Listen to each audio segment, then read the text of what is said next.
नमस्कार, स्वागत है आपका प्राइम टाइम न्यूज में। मैं हूं आपके साथ चेतना चौधरी। दोस्तों, आज का विषय है लाइफ इंश्योरेंस यानी जीवन बीमा। जीवन बीमा एक अनुबंध है जो बीमित व्यक्ति और कंपनी के बीच होता है। इस बीमा में व्यक्ति की मौत के बाद कहा जाता है कि एक राशि प्रदान की जाती है जो कि परिवार वालों की आर्थिक स्थिति को मजबूत करती है। और लोगों में कई तरह के मिथ्ये हैं, उनको ये लगता है कि जीवन बीमा इसीलिए करवाया जाता है कि अगर किसी की मौत हो जाए तो उसके बाद उस व्यक्ति के इंश्योरेंस के नाम के पैसे उसके परिवार वालों को मिल जाते हैं। तो आज इसी मिथ्य को दूर करने के लिए मेरे साथ स्टूडियो में मौजूद हैं insurance expert Sunil dang. Sunil dang जो है आज कई सवालों के जवाब देंगे जो मेरे मन में भी हैं और आप लोगों के मन में भी आते होंगे। तो आज उन्हीं सवालों का जवाब देने के लिए मेरे साथ सुनील डैंग मौजूद है। तो कार्यक्रम की शुरुआत करती हूँ ज़्यादा देर ना करते हुए। सर, सबसे पहले आपका स्वागत है प्राइम टाइम न्यूज़ में। Thank you ma'am, thank you. Sunil Dang ji, life insurance की अगर बात करें तो सबको ये लगता है कि एक ऐसा इंश्योरेंस है जो मौत के बाद मिलता है।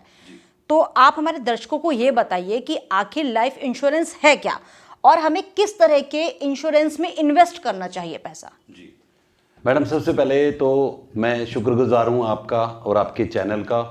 थैंक यू, आपने मुझे मौका दिया, क्योंकि ये क्वेश्चन ज़्यादातर लोगों के जहन में रहता है।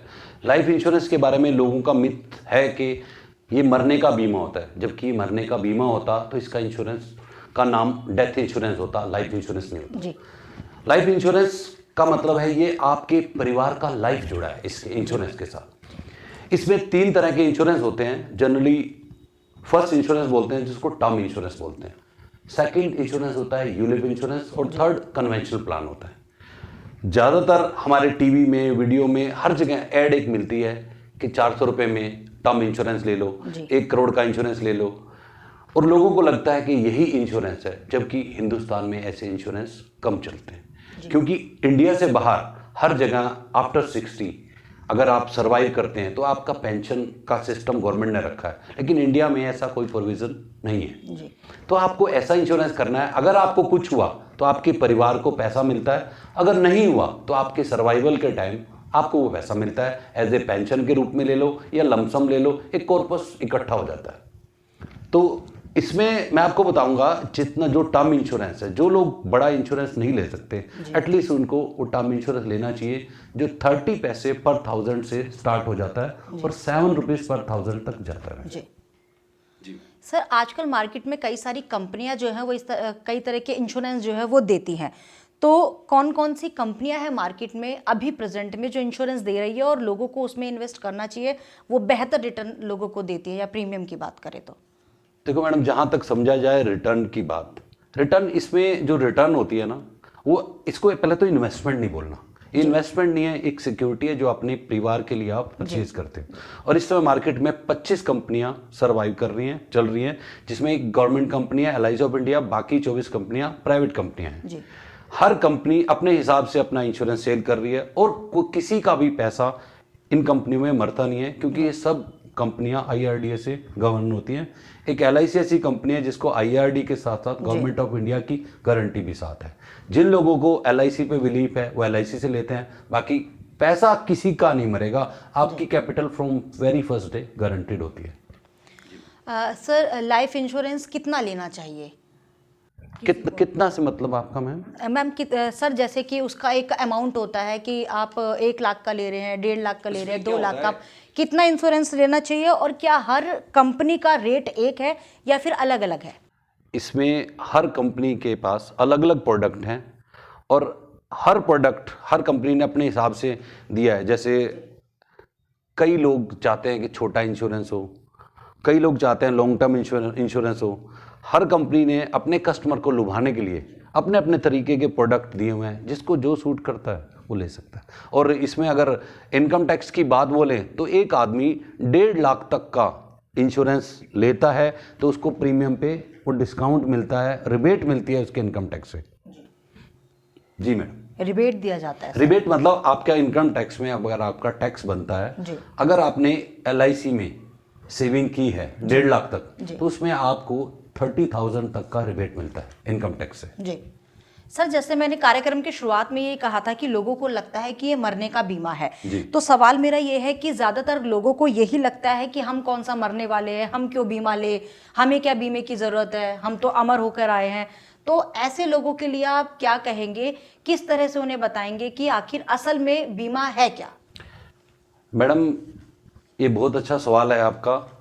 और आप जैसे जो यंगस्टर हैं जी उनको लगता है कि हमें क्या होने वाला है, हमें बीमे की क्या जरूरत जी है। इससे अलग अगर हम कहीं और शेयर मार्केट में पैसा लगा दें या म्यूचुअल फंड में लगा जी। दें तो ज़्यादा रिटर्न मिलेगी, जी। जबकि यहाँ रिटर्न का सवाल नहीं है मैम। जी यहाँ सवाल है आपके परिवार का। बिल्कुल। हम किसी को इंश्योरेंस देने से पहले कुछ साइंटिफिक टेस्ट करते हैं, जो साइंटिफिक टेस्ट के साइंटिफिक टेस्ट ये क्या होता है सर? जी ये तो मैम, मुझे भी नहीं मालूम। साइंटिफिक टेस्ट होता है मैम। आपकी जैसे सपोज एज आप 30 के आसपास हैं जी। आपकी एक ह्यूमन लाइफ वैल्यू होती है। ह्यूमन लाइफ क्या वैल्यू है? सपोज आप आज आपकी अर्निंग 50,000 पर मंथ है जी और एक साल की अर्निंग हुई 6 लाख, और अगर गवर्नमेंट ऑफ इंडिया के हिसाब से देखें जी तो हर आदमी 60 साल तक काम करता है। जी आज से अगर देखें तो आप 30 साल काम करने वाली हैं और 6 लाख की मैं अर्निंग पर ईयर की मानूं, कोई भी इसमें नहीं मानूं कि आपको कुछ बड़ा मिलेगा। अगर यही बेस लेके चलूं तब आपकी वैल्यू अगर हम 30 से मल्टीप्लाई करते हैं 6 लाख को, 1,80,00,000 रुपए आपकी ह्यूमन लाइफ वैल्यू आती है। तो आज आपका अगर इंश्योरेंस की बात करूं तो मैं 1,80,00,000 का आपका इंश्योरेंस होना चाहिए कि जो 50,000 आप अपने परिवार को आप दे रहे हैं, कल को आपको कुछ होता है वो 50,000 आपके परिवार को मिलना चाहिए ना। आपके उस पैसे पे आपका परिवार का हक है, तो उतना ही आपका इंश्योरेंस होना चाहिए। इसके अलावा हम एक और टेस्ट करते हैं, CNA टेस्ट बोलते हैं, कैपिटल नीड एनालिसिस। इसका क्या होता है? आपके पास कितना कैपिटल हो कि आपके मंथली एक्सपेंस, सपोज आपके खाने का खर्चा, आपके ड्राइवर का खर्चा, आपके बच्चे की फीस, आपका लॉन्ड्री वाला, ये सारे एक्सपेंसेस हम देखते हैं। अगर आज हम देखें कि आपकी टोटल इनकम ये है और मेन ब्रेड विनर आप ही हैं घर में, अगर आप नहीं रहते who will bear that cost? वो कौन देगा आपके घर में? तो उतने का इंश्योरेंस आपका होना चाहिए। बेसिकली इंश्योरेंस क्या है? इंश्योरेंस है आपके मंथली एक्सपेंसेस का इंश्योरेंस, आपकी इनकम का इंश्योरेंस। और हमने सोचा हुआ है कि ये डेथ इंश्योरेंस, जबकि ये बिल्कुल गलत है। आपकी जो भी इनकम है वो रेगुलर फ्लो में आती रहे, उसी का इंश्योरेंस होना, दैट इज लाइफ इंश्योरेंस।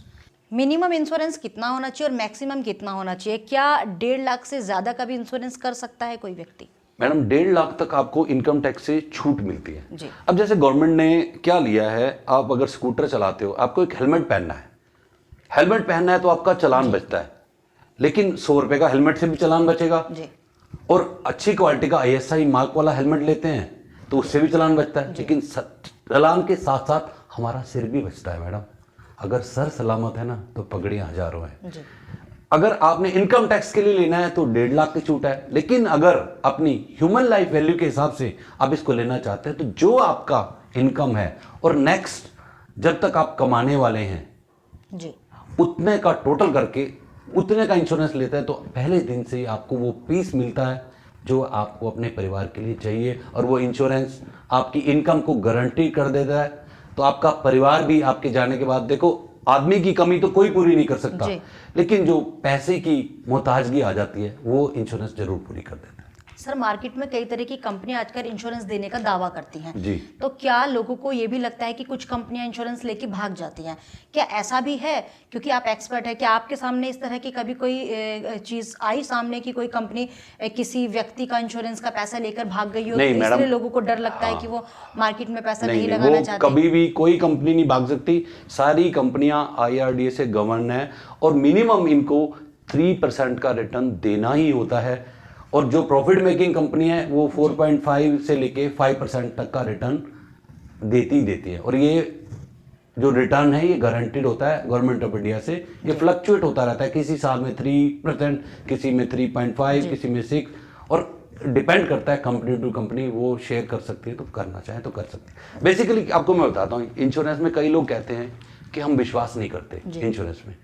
अरे आप देखो, इंश्योरेंस कोई धर्म थोड़ी है जिस पे आपको विश्वास करना है। विश्वास नहीं करना, ये एक रिस्क मैनेजमेंट कंपनी है जो आपके परिवार का जो लॉस हो सकता है उस रिस्क को ट्रांसफर करती है इंश्योरेंस कंपनी, अपने ऊपर लेती है। जो हम लोग नहीं ले सकते। आज अगर 100 लोग बीमा लेते हैं मैम, तो एक ही लोग को कुछ होता है, एक ही लोग मरता है जी। इंश्योरेंस कंपनी को कोई फर्क नहीं पड़ता वो जो एक जाता है, because still 99 are paying premium. वो एक गया, लेकिन जिसके घर से वो एक गया ना, उसके घर को तो 100% फर्क पड़ा ना। इसलिए इस रिस्क को जितने जल्दी आप ट्रांसफर कर सकते हैं आपको कर देना चाहिए। सर, मार्केट में कई तरह के प्लान्स हैं जो इंश्योरेंस कंपनियां देती है, तो ज़्यादातर प्लान कौन से होते हैं और कौन से प्लान लोगों को लेने चाहिए उनको, जिससे कि उनका आने वाला जीवन जो है वो कहीं ना कहीं अधर में ना लटके, अंधेरे में ना जाकर एक सुनहरा बन सके? जी मैडम, इसमें ना यूथ का क्या है, वो छोटे प्लान लेना चाहता है, 5 ईयर 6 ईयर, वो ज़्यादा लंबी कमिटमेंट लेना नहीं चाहते, क्योंकि अब कोरोना टाइम है, उनको लगता है कल सर्विस रहेगी या नहीं रहेगी। अरे वो तो कोरोना टाइम में सर्विस रहेगी या नहीं रहेगी, अगर तुम नहीं रहे तो क्या होगा परिवार का, वो सोचते ही एक जहन में, मतलब वो सोचते ही नहीं हम कभी। आपको जितना लंबा इंश्योरेंस ले सकते हैं, क्योंकि जितना लंबा इंश्योरेंस आप लेंगे ना उतना प्रीमियम कम होगा। लॉन्ग टर्म आप इंश्योरेंस लीजिए, ये सिक्योरिटी है। जितनी आपकी अर्निंग एज है, ज्यादातर लोग 60 तक काम करते हैं, 60 तक का तो इंश्योरेंस हर आदमी का होना चाहिए, और उसकी इनकम कैपेसिटी के हिसाब से होना चाहिए। वो आपकी इनकम कैपेसिटी क्या है, आप अपने एडवाइजर से मिल के उसके लिए अपना CNA या HLV निकलवा सकते हैं, उससे वो टेस्ट से आपकी वैल्यू निकलेगी, उतना इंश्योरेंस आप लें। आइदर फिर उसमें आप अगर बड़ा कन्वेंशनल प्रीमियम नहीं ले सकते तो आप उसमें छोटा टर्म इंश्योरेंस भी ले सकते हैं। सर, मिनिमम और मैक्सिमम अवधि क्या होती है इंश्योरेंस की? इंश्योरेंस की अवधि है 5 ईयर से लेके, और मतलब मैक्सिमम एज आपकी 85 तक होनी चाहिए। एक LIC का प्लान है जो लाइफ टाइम कवरेज देता है, 100 ईयर्स का कवरेज टिल योर लाइफ। ज़्यादातर हमारा जो लाइफ है 80 to 85 है, फिर भी LIC ने रखा है 100 ईयर्स तक का प्लान दिया। उस दौरान कभी भी आपको कुछ होता है, LIC will pay the amount जो आप अमाउंट लेते हैं। अगर बेस्ट पॉलिसी मेकर की बात करें तो कौन सी कंपनी इस वक्त बाजार में सबसे ज़्यादा आपको लगता है कि पॉलिसी मेकर है जो दे रही है लोगों को इंश्योरेंस बेहतर? लोगों का विश्वास गवर्नमेंट की कंपनी पे है, LIC पे, लेकिन ऐसा कुछ नहीं है कि बेस्ट क्या है। कोई प्रोडक्ट किसी कंपनी का किसी को सूट करता है, किसी का किसी को सूट करता है, डिपेंड करता है आपकी रिक्वायरमेंट पे, आपकी नीड के ऊपर। जी मैम। सर, अगर लाइफ इंश्योरेंस की बात करें तो लाइफ इंश्योरेंस काफ़ी समय पहले से ही बाजार में आ गया था, जो गवर्नमेंट की पॉलिसी है। तो सबसे ज़्यादा पहले लोग जो गवर्नमेंट का लाइफ इंश्योरेंस है उस पर ही विश्वास करते थे, वहीं जाते थे। लेकिन अब गवर्नमेंट और प्राइवेट दोनों सेक्टर में आखिर क्या डिफरेंस आ गया कि लोग गवर्नमेंट की जगह, मैंने देखा है कि प्राइवेट सेक्टर की तरफ भी बहुत ज़्यादा भाग रहे हैं इंश्योरेंस के लिए? वो मैडम इसलिए जा रहे हैं, प्राइवेट सेक्टर वालों के पास, प्राइवेट जो इंश्योरेंस कंपनियां हैं उनके पास छोटे प्रोडक्ट हैं जो 5 ईयर 6 ईयर के हैं, और ज़्यादा जो यंग जनरेशन है ना वो वैसे ही प्रोडक्ट खरीदना चाहती है, ज़्यादा लंबी कमिटमेंट वो लेना नहीं चाहते इसलिए। और प्राइवेट वाले इतना इजी है, ना कोई डॉक्यूमेंट मांगते हैं ना कुछ मांगते हैं, सारा हैंडी है, वो लोग मोबाइल के ऊपर ही सारा आपका वो इंश्योरेंस करके स्क्रीनशॉट दे देते हैं, और मतलब जो भी पासवर्ड से ही आपके काम हो जाता है, ना कोई पेपर जमा करना ना लेना। तो इसलिए ज़्यादातर लोग वहीं जाते हैं प्राइवेट में जो छोटा इंश्योरेंस लेते हैं। सर, एक बार प्रोग्राम खत्म करने से पहले मैं ये चाहती हूँ कि आप हमारे दर्शकों को ये जरूर सलाह दे के जाएं कि आखिर लाइफ इंश्योरेंस क्यों कराएं और यूथ के लिए क्यों जरूरी है। मैडम, लाइफ इंश्योरेंस का एक बहुत बड़ा नियम है, मतलब जैसे भी जो जिसकी गवर्नमेंट जॉब लगती है उसका एक GPF कटना स्टार्ट हो जाता है। GPF जो भी उसकी सैलरी है, सपोज 20,000 है तो 2,000 रुपया महीना उसका GPF कटता है, 10 या 12% ये GPF कटता है, और कंपल्सरी होता है, वो गवर्नमेंट पूछती ही नहीं उससे, ये कटना ही होता है। और जिस दिन वो रिटायर होता है 60 पे, एक इतना बड़ा कॉर्पस उसके परिवार को मिलता है, उसको लगता है कि गवर्नमेंट मुझे पेंशन दे रही है, जबकि पैसा उसका अपना होता है। ऐसे ही अगर प्राइवेट प्लेयर भी अपनी जिस दिन उसकी सर्विस में आता है या जिस दिन भी कोई इनकम होती है या बिजनेस स्टार्ट करता है, अपनी इनकम का 10% कंपल्सरी सेविंग में डालना स्टार्ट कर दे, 25 या 30 साल के बाद वो काम करे ना करे, एक सेकंड इनकम स्टार्ट हो जाती है।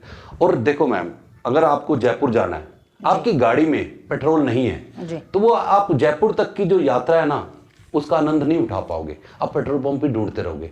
अगर आपकी गाड़ी में फ्यूल पूरा है तो आप उस जर्नी को एंजॉय करोगे। बेस क्या है, आपको अपने लाइफ की जर्नी एंजॉय करनी है। तो जैसे स्टार्ट होता है वैसे स्टार्ट करके अपने लॉन्ग टर्म गोल रखोगे तो वो जितना हो, कई लोग इसमें घुस जाते हैं कि उस समय पैसे की वैल्यू क्या होगी। अरे जब सीढ़ियाँ चढ़नी है आपको 20, तो एकदम थोड़ी 20 चढ़ जाओगे, एक एक स्टेप से ही तो जाओगे। आप एक एक स्टेप लें, और लॉन्ग जर्नी तक जाएं, कई ऊंचाइयां आप पार कर जाते हो।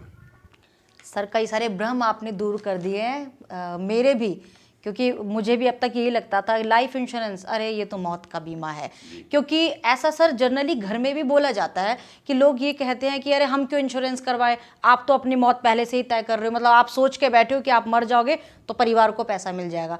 इस तरह की बातें ना करें। सर आपने भी सुना होगा लोग यही कहते हैं इस तरह की बातें ना की जाए, अपनी मौत के बारे में पहले से प्लान ना करें।